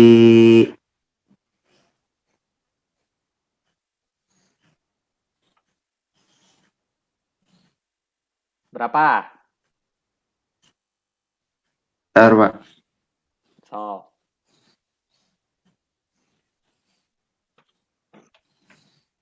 Nih, ini paling mudah ini. Penggaris itu paling mudah daripada yang lain. Mistar. Min 5 Pak. Kok min? 5 Pak. 5 pas gitu? Yakin 5-nya pas? Bentar Pak. Coba. Nah, itu kan ada 5 space nih. 1, 2, Ya. 3, 4, 5. Di mana setiap barnya itu adalah 0,125. Ya udah dikali 5. Ini berapa? Ayo berapa nih? 0,625. Tadi 0,625 Pak. Jauh banget sama 5. Awas loh, ini masa baca penggaris gak bisa nih. Harus benar Ya kan? Pak. Hati-hati, udah ngerti Davin ini. Ya Pak. Kan dia kecermatannya itu 0,125 ya, ingat-ingat. Ya udah tinggal dikali 5 karena ini ada 5 space gitu kan. Nah, Ya. sekarang saya tes lagi nih. Bendanya Aku masih- ada Bendanya ada di sini nih. Di sinilah nih, di sini nih bendanya. Tuh berapa tuh, berapa in? Berapa inci? Saya tanya ke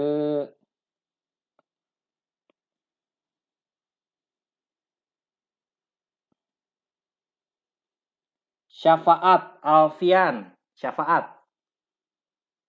Ya Pak. Ya, tuh berapa inci tuh? Bentar Pak.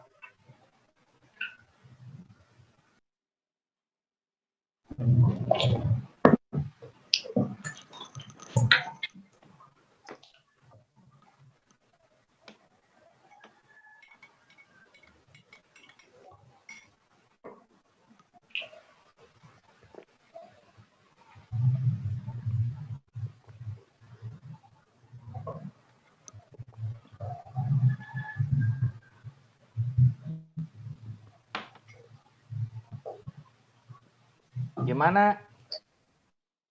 Bentar Pak. Itu mah gampang banget.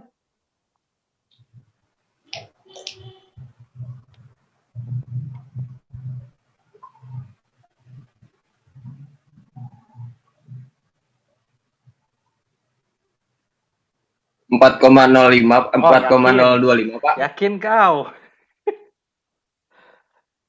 Itu Nggak coba yakin, lihat Pak.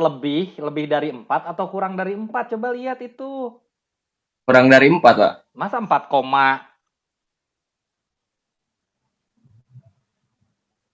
tuh logikanya itu kan kurang dari 4. Tadi jawaban kamu 4, sekian. Benar gak tuh? Salah Pak. Salah, berarti 3, ya. 3, sekian. Iya. Nah, berapa? Itu kan 4 kurang dikit. Ya udah tinggal 4 dikurangi dikitnya itu berapa dikitnya? 31 langkah Pak ya? Iya, berarti 4 dikurangi 0,125 5. berapa? Berapa syafaat? Ini harus ngitung nih pelajaran SD nih. Tambah-tambah kurang-kurang. Kurang 0,25 ya Pak ya? 0,125. Iya. Berapa? Jadi 3, berapa? 3,875 Pak. Ya, 3,875. Awas ya. Nih baca penggaris tuh harus bener loh. Ya Pak. Udahlah, kita move on aja. Masa ngebahas penggaris terus dari tadi. Jadi dikira ditambah Pak atau dikurang. Harus tahu nih baca penggaris nih. Nggak boleh salah. Nah, kapasitas ukur juga beda-beda ya. Ada yang sampai 10 cm, ada yang bisa lebih. Bergantung skala. Nah, pemakaiannya gimana nih? Ada aturan dalam pemakaian mistar gitu. Kalian praktikum gambar mesin nggak? Gambar teknik nggak? Udah praktikum? Yang pakai gambar di atas meja udah belum? Halo? Yang Udah ya. Nah, itu Pak. si meja Udah. gambarnya kalian, tapi saya nggak tahu nih, saya praktikum di Unjani, saya kurang tahu kayak gimana fasilitas labnya. Itu si penggarisnya ada penjepitnya nggak? Enggak Pak.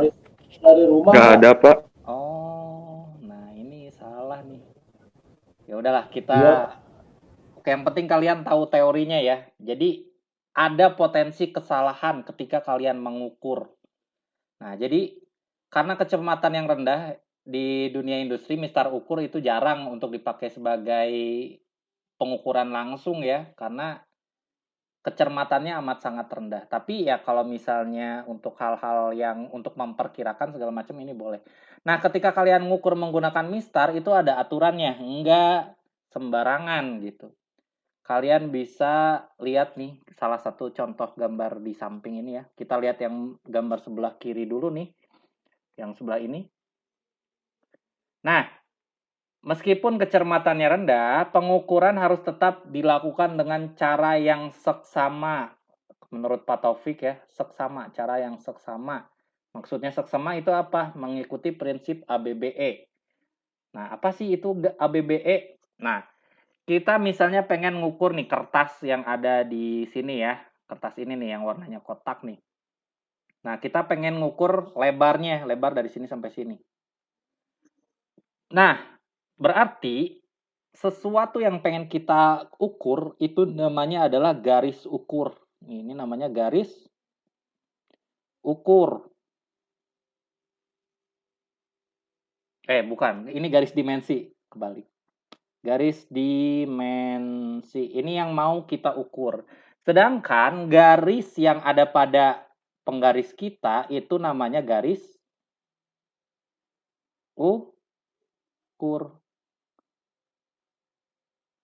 Nah, prinsip ABBE itu adalah garis ukur dengan garis dimensi harus berimpitan. Berimpit. Jadi benar-benar harus berimpit. Coba kita lihat ya. Nah, misalnya ini garis dimensinya itu ada di sebelah sini nih yang tanda merah. Nah, garis ukurnya itu kan berimpit nih. Ini udah benar caranya. Tapi kalau misalnya kita lihat yang nggak benar yang di sebelah sini ya. Nah, si penggarisnya agak miring dikit gitu. Berarti ini kan nggak berimpit ya. Ini garis ukurnya nih. Ini garis dimensinya. Ada celah sedikit gitu nggak berimpit. Ini nggak boleh. Karena apa? Ini salah ngukurnya. Pasti garis ukurnya lebih panjang daripada garis dimensinya, iya nggak? Iya nggak? Halo? Iya Pak, benar. Iya Nah, Pak. berarti kita ngukur sesuatu yang salah gitu kan? Nah, itu harus diperhatikan. Makanya meja gambar yang ada penggarisnya, harusnya penggarisnya itu ada guidance-nya, ada penjepitnya. Jadi kalau misalnya ngegeser, ya itu sesuai sama guidance-nya ini. Nggak sembarangan. Geser kanan ada guidance-nya, geser atas bawah juga ada guidance-nya gitu si penggaris itu. Nggak sembarangan. Itu meja gambar yang seharusnya. gitu. Penggarisnya itu nggak boleh free, kalian pegang bisa muter-muter kayak gini gitu, nggak bisa. Jadi kalau misalnya penggaris yang seharusnya penggaris beneran gitu di meja gambar ya, itu geraknya cuma bisa kanan kiri atau atas bawah gitu. Nggak bisa muter gitu si penggarisnya. Harusnya kayak gitu secara teoritis gitu ya. Supaya tidak ada kesalahan pada proses pengukuran gitu. Sama nih kasusnya pada kasus yang sebelah kanan. Gambar di kanan ini ya. Nah ini garis dimensinya dari atas sampai bawah. Nah garis ukurnya ini nggak berhimpit, ada celah sedikit. Nah berarti apa yang kita ukur berarti lebih panjang ya daripada yang seharusnya gitu kan. Maka dari itu ini pengukurannya salah gitu. Harus seksama ketika kita proses pengukuran. Harus berimpit ya antara garis dimensi dengan garis ukur.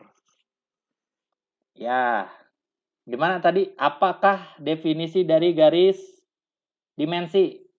Garis dimensi itu apa?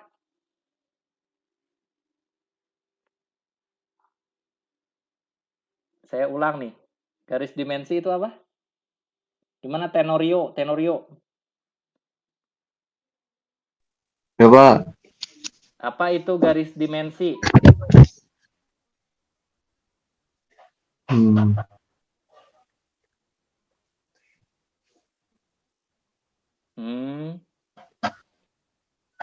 Garis yang untuk menyatakan suatu garis, Pak. Garis yang menyatakan suatu garis gimana maksudnya? Garis dimensi apa? Garis ukur itu apa?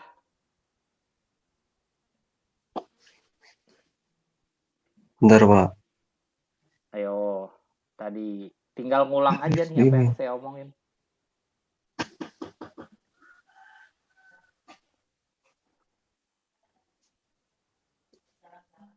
Garis dimensi adalah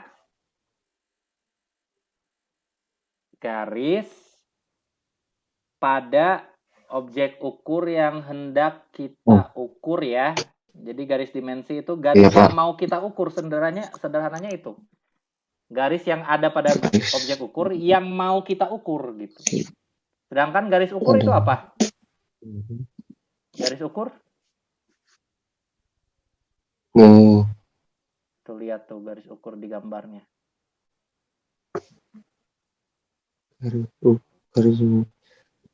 Garis yang menyatakan ini Pak, sebuah ukuran benda tersebut, Pak? Bukan. Itu mah garis dimensi. Garis ukur apa? Garis yang terdapat pada mistarnya. Garis ukur itu. Iya. Ya, ingat-ingat ya. Awas, jangan lupa lagi. Jadi garis dimensi itu adalah garis yang mau kita ukur. Jadi suatu benda punya garis tuh, kita mau ukur, itu namanya garis dimensi.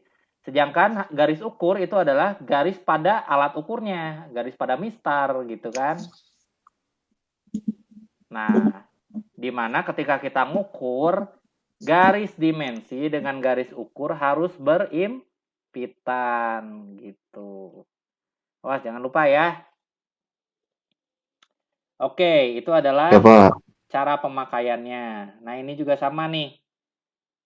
Kalau misalnya kalian lihat di gambar di samping ini, kita lihat bagian atas dulu ya. Jadi bagian bawahnya kita abaikan sejenak. Nah, saya zoom deh. Sebentar, biar lebih jelas ya. Nah, jelas?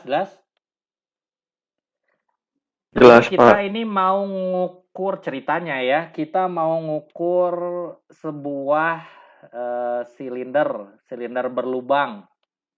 Nah, jadi kita mau mengukur, kita lihat dulu bagian yang sebelah kiri ya. Sebelah kiri kita mau ngukur bagian dalamnya nih. Jadi mau ngukur diameter dalam. Berarti garis dimensinya ya lurus-lurus aja ya dari atas sampai bawah. Ini kita lihat nih ada panah berbagai panah ya. Nah, si jangka kakinya itu kan bisa bergerak-gerak sebenarnya ya. Bisa menunjukkan arah sini, bisa menunjukkan arah sini, bisa menunjukkan arah sini, bebas gitu. Nah, kita harus mencari posisi yang paling kecil supaya benar-benar garis dimensinya, ini kan yang mau kita ukur, sesuai dengan garis ukur, ya enggak? Jadi cari Iya, yang Pak. paling kecil nilainya. Nah, kalau yang udah yang paling kecil, berarti kita bisa pastikan bahwa garis dimensi dengan garis ukurnya udah berhimpit gitu. Ngerti nggak maksud saya? Ngerti, Pak. Belum, Masih bingung? Bingung, Pak. bingung Pak. Nih, saya kasih Nah, lihat nih. Kita kan mau ngukur ini ya. Ya nggak? Diameter dalam, ya nggak? Iya, Pak. Nah, ini yang saya garisin merah itu adalah garis apa? Dimensi bukan? Garis Garis dimensi, dimensi. betul sekali. Belum tentu garis ukur ya. Ini yang mau kita ukur nih, si warna merah ini. Ya kan? Diameter dalam. Nah, kita menggunakan alat ukur bantu. Ini adalah alat ukur pembanding. Si jangka kaki. Nah, jangka kaki ini kan dia bisa muter-muter ya. Jadi bisa kakinya tuh bisa di sebelah sini, bisa ke sebelah sini. Kakinya itu bisa sebelah sini sama sebelah sini. Ya nggak? Iya. Dia masih bisa bebas gitu loh. Nah, ini ditunjukkan oleh panah yang ini nih. Nah, kita cari nilai yang terkecil dari jangka kaki ini. Supaya ya kita ngedapetin hasil yang ini gitu kan. Bukan hasil yang miring. Iya kan? Iya nggak? Iya, Pak.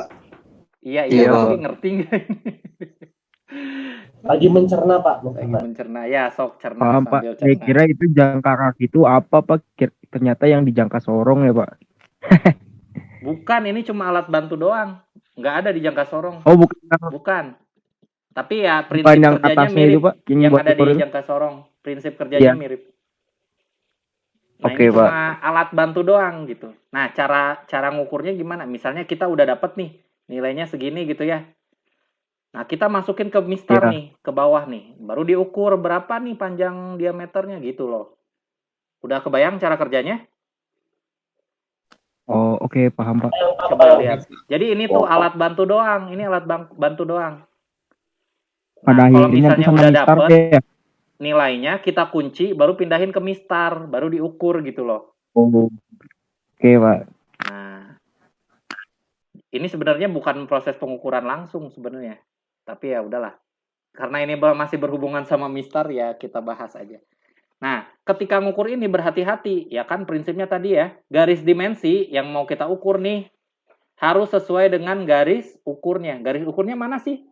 Berarti sentuhan dari kaki ini sama sentuhan dari kaki ini kan? Kita tarik garis. Ini adalah garis ukur, ya enggak? Ukur. Nah, garis ukur Iya, nggak Pak. boleh miring-miring, harus berimpitan, ya harus lurus gitu kan. Bisa jadi garis ukurnya kayak gini kan? Kalau misalnya si jangka kaki ini miring dikit, ya enggak? Iya Pak, benar. Bisa jadi miring kayak gini juga gitu kan? Nah, itu harus lurus, benar-benar lurus. Nah, ini udah berhubungan sama keterampilan operator dalam mengukur nih. Jadi harus benar-benar lurus gitu loh. Sama juga nih sama jangka bengkok yang di sebelah kanan. Jadi ini untuk mengukur diameter bagian luar gitu. Jadi Bagian luar. Untuk mengukur bagian luar. Nah, kita juga beralih ke gambar yang bawah nih ya. Ini juga geser-geser ke arah kanan dan kiri. Kalau misalnya kita geser ke arah kanan atau kiri, ya, dia kan makin kecil ya, ya enggak? Kalau misalnya ya, inilah si jangka bengkok ini. Kalau misalnya kita geser ke kanan, dia kan kakinya jadi gini ya, jadi lebih kecil gitu kan, si garis ukurnya kan? Iya, Pak. Jadi nggak berhimpitan dong sama garis dimensi. Gitu. Nah, ini juga kalau misalnya kita ngelihat pada pandangan samping kayak gini, kita harus mencari nilai yang paling besar kalau misalnya kita ngelihat dari pandangan samping.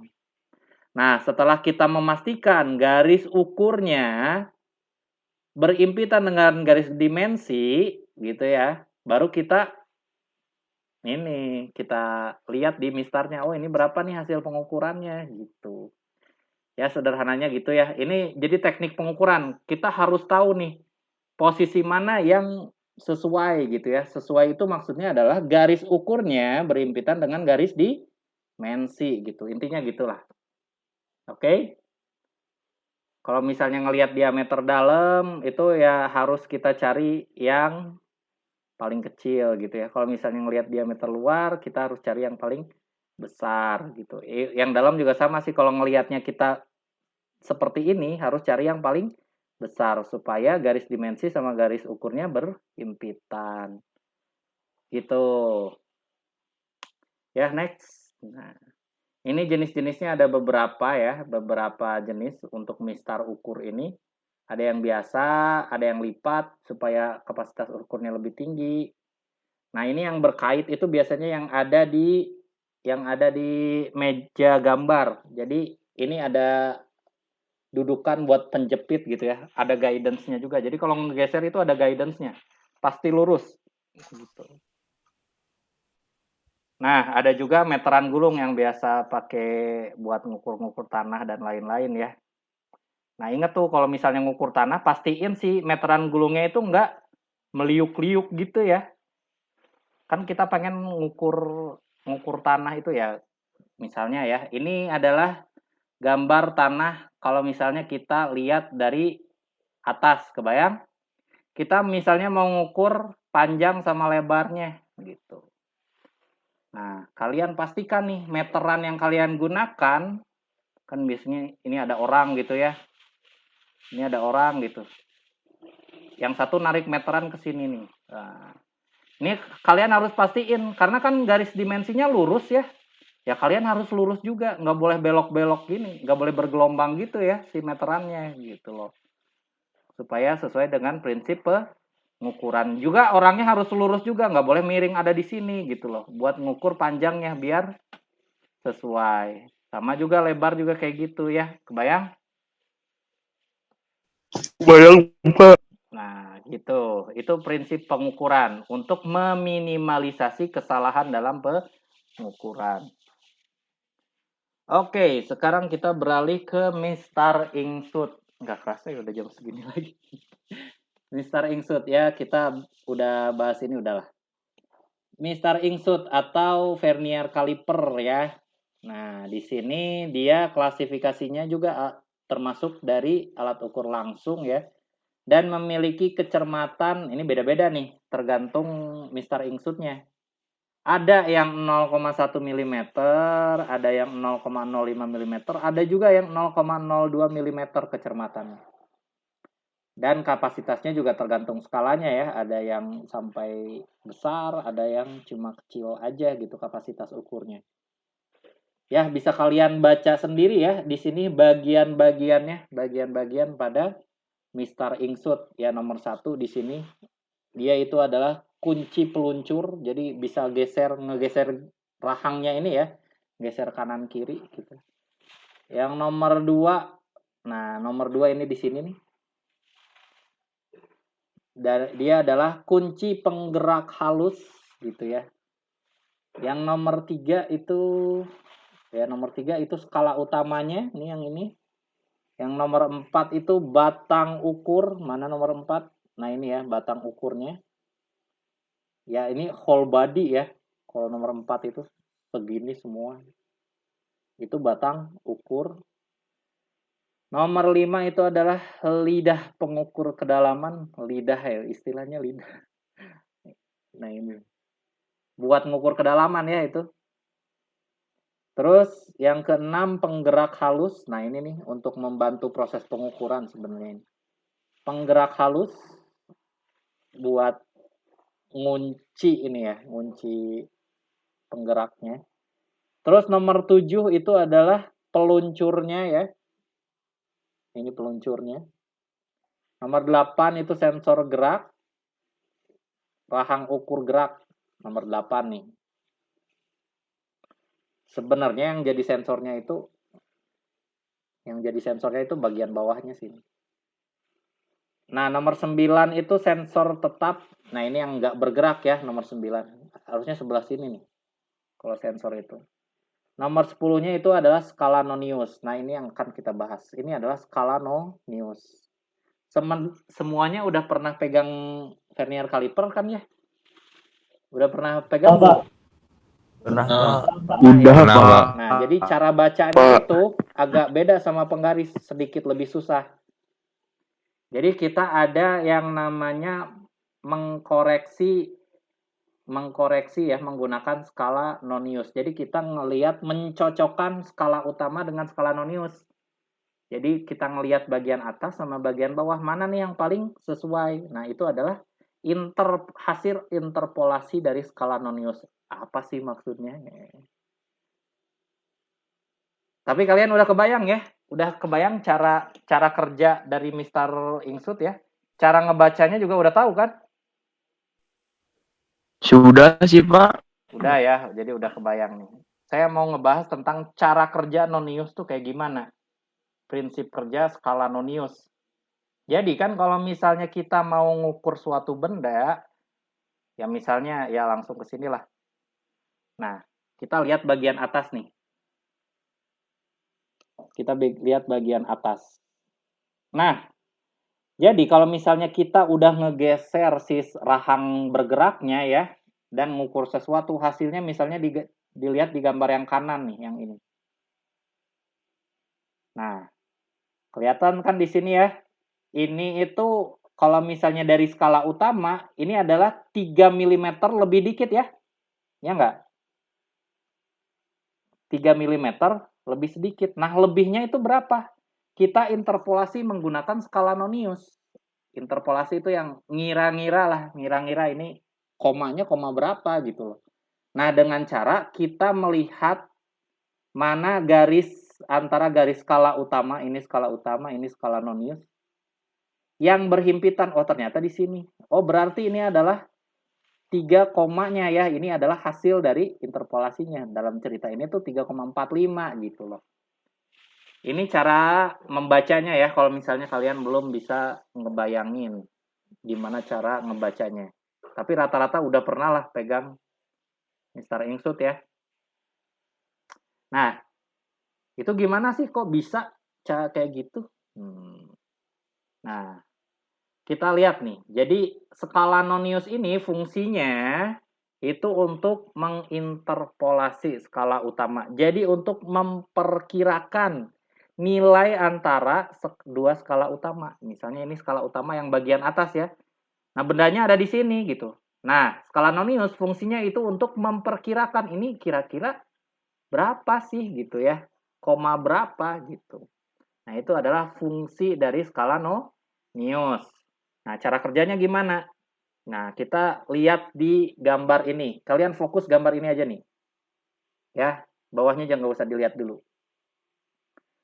Ada istilah U, ada istilah N.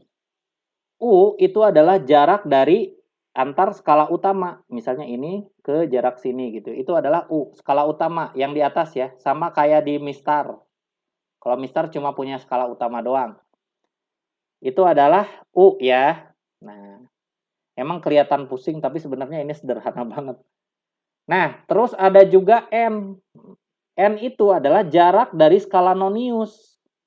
Gitu. Jarak antar pits. Jadi jarak antar garis pada skala Nonius. Ini namanya N. Gitu. Nah, prinsip kerjanya, pits pada skala Nonius lebih kecil dibandingkan pits pada skala utama. Sebesar K. Nah, di mana K ini adalah U dikurangi N. Kita lihat nih ya, ini U kan. Ini N. Nah, emang sengaja dibuat U itu lebih besar dibandingkan N. Ini sengaja dibuat. Sehingga ada celah di sini. Nah, celah ini namanya K. Gitu loh. Kebayang ya? Kalau misalnya kita ya perpanjang ke sini ya, oh berarti ini celahnya makin besar. Jadi 2K, ini jadi 3K, dan seterusnya gitu ya. Nah, apabila garis indeks berimpit dengan skala utama, nilai pembacaannya sama dengan nilai dari skala utamanya gitu. Nah, ini nih. Kalau misalnya berimpit dengan skala utama, ya nilai pembacaannya sama dengan nilai utamanya. Tapi, apabila skala nonius bergeser sebesar K, nah sebesar, ngegeser dikit sebesar K ya, sebesar ininya nih selisihnya.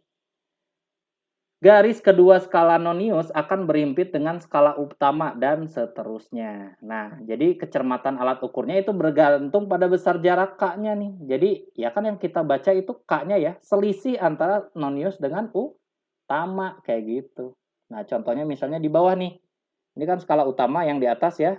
Ini skala noni, yang di bawah itu skala nonius gitu. Nah, bendanya ada di sini nih. Nah, berarti ini komanya kan lebihnya berapa sih? Oh, lebihnya ini berimpitan pada di 2. Oh, berarti ini lebihnya itu 2 dikali K gitu loh. Kebayang nggak? Ini sama yang di Bingung, atas Pak. nih. Nih, Bingung, Pak. ini ada contoh yang atas dulu lah. Oke, kita udah ngukur nih, udah ngukur benda. Nah, ukurannya tuh di sini. Ya. Ya, anggaplah ini angka ya, si A ini adalah 1 gitu. 1 mm ya, 1 mm. Nah, ini kan 1 mm lebih dikit kan? Yang ini 2 mm. Ini 1, ini 2. Bayangin tuh di jangka sorong. Milimeter ya. Nah, ini kan 1, sekian ya. 1, sekian, ya kan? Ya enggak? Halo? Iya, Iya, Pak. Pak. Nah, sekiannya ini berapa sih? Gitu. Nah, ini adalah fungsi skala nonius untuk menginterpolasi atau memperkirakan komanya berapa. Ini kan nggak sampai 2 ya, nggak sampai 2 mm gitu. Jadi 1, sekian. Nah, sekiannya itu kita ngelihat selisihnya ini nih. Jadi ada berapa sih? Ada berapa K si sekiannya itu tuh. Nah, untuk kasus ini yang berimpitan tuh yang 1 nih. Oh, berarti ini ditambah 1 K gitu. Nah, K-nya itu bebas, boleh berapapun. Biasanya kalau misalnya di skala yang paling umum ya, pada Mr. Institute paling umum, biasanya K-nya itu 0,1 mili gitu. Biasanya, tapi macam-macam. Biasanya 0,1 ya udah berarti ini hasil pengukurannya 1 mm ditambah K gitu kan. Di mana K-nya itu biasanya 0,1. Ya udah berarti ini 1,1 mm. Ya enggak? Gampang. Ya, Pak. Ini tulis aja lah. Nah, contoh di 2 ini agak geser sedikit. Jadi bendanya ada di sini, samalah kayak tadi. Ini 1, ini 2 gitu. Berarti ini kan 1, sekian ya. Ini 1 ditambah berapa? Kita lihat K yang berhimpitan di mana? Oh, di 2 nih. Berarti ini ditambah 2K. Nah, berarti di sini 1 mm ditambah 0,2 mm atau sama dengan 1,2 mm. 2. Kayak gitu. Nah, K itu adalah perbedaan antara skala utama dengan skala nonius. Perbedaannya itu adalah K gitu. Nah, contohnya kayak yang tadi. Nah, jadi di sini skala satuan utamanya itu adalah milimeter. Jadi utama yang sebelah atas ya. Yang bagian atasnya itu milimeter. Jadi setiap space di sini itu adalah 1 milimeter kayak gitu. Nah, di bawahnya itu adalah skala nonius. Kalau misalnya ada suatu benda, kita udah geser si rahangnya ya, menunjukkan di sini, itu gimana cara bacanya? Nah, cara bacanya gimana? Kita lihat nih, skala utamanya berapa? Skala utamanya. Dia udah 3 ya, udah 3. Berarti 3 mm nih. Ditambah sesuatu gitu kan. Sesuatunya ini kita lihat yang berimpitannya yang di mana? Di situ kan? 4,5. Nah, kita abaikan dulu ini. Kita abaikan. Kita ke konsepnya aja dulu. Nah, ini berapa bar sih sikanya? 1, 2, 3, 4, 5, 6, 7, 8, 9. Berarti ini ditambah 9K, ya enggak? Ya, Pak. Nah, si K ini itu adalah perbedaan antara skala nonius dengan skala utama. Lihat nih, dari seluruh skala nonius, dari sini sampai sini, itu kan 10 ya. 10, ini maknanya itu adalah 10K. Di mana K-nya untuk kasus ini gitu ya, itu 0,1. Oh, ini bukan 0,1. Ini 10. Ini 0,45. 0 sampai 10 itu 20. 0,5, Pak. 20, ini 20.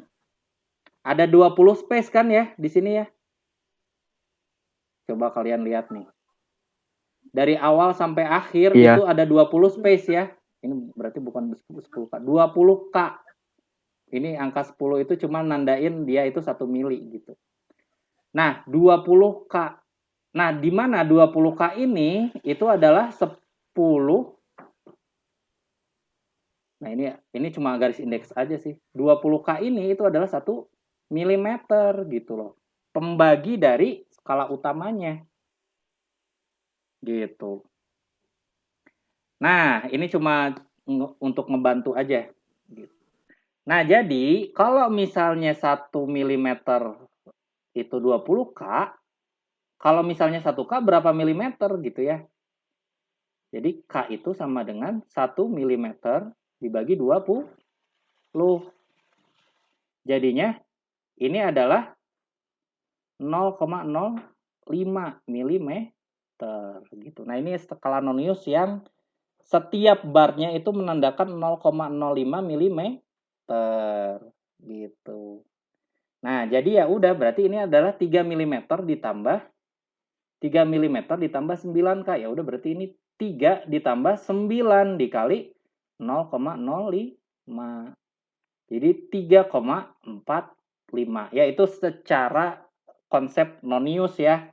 Cara ngukurnya kayak gimana. Tapi ya kita lihat aja langsung garis indeksnya. Jadi ini 4 ini itu adalah ya ininya ya. Koma kedua nih. Tinggal lihat aja. Oh, ini lebihnya 1. Ya udah berarti ditambahin 5 gitu kan. Karena setiap bar ini itu adalah 0,05 gitu. Ini untuk mempermudah pembacaan aja gitu. Angka-angka ini untuk mempermudah pembacaan. Oke. Nah, untuk yang bagian atas, jangka sorong contoh yang atas, ini kecermatannya yaitu sama dengan K ya, di mana K-nya ini itu adalah 0,05 milimeter. Saya ulang lagi, cara nyari K gimana? Itu cara nyari K itu sama dengan satu garis skala utama ya, skala utama atau U, satu garis skala utama atau U ditambah ini nih, jumlah garis pada nonius. Nah, ini penting nih.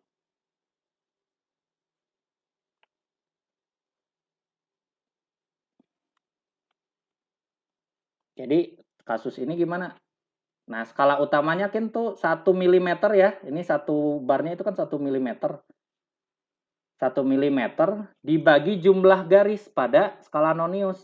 Nah, ini jumlah garisnya bukan 10, tapi ada 20 ya kalau misalnya kalian hitung. Jadi 1 mm, ini 1 mm dibagi 20, berarti 0,05 mm, kayak gitu. Oh, udah jam 10 ya. Kita, kalau misalnya masih bingung, nggak apa-apa. Besok kita latih lebih dalam lagi ya, untuk pembahasan skala nonius. Oke, karena waktunya udah habis, ya pertanyaannya nanti dulu ya, minggu depan aja. Terima kasih atas perhatiannya. Saya akhiri kuliah ini. Assalamualaikum warahmatullahi wabarakatuh. Waalaikumsalam warahmatullahi wabarakatuh. Waalaikumsalam.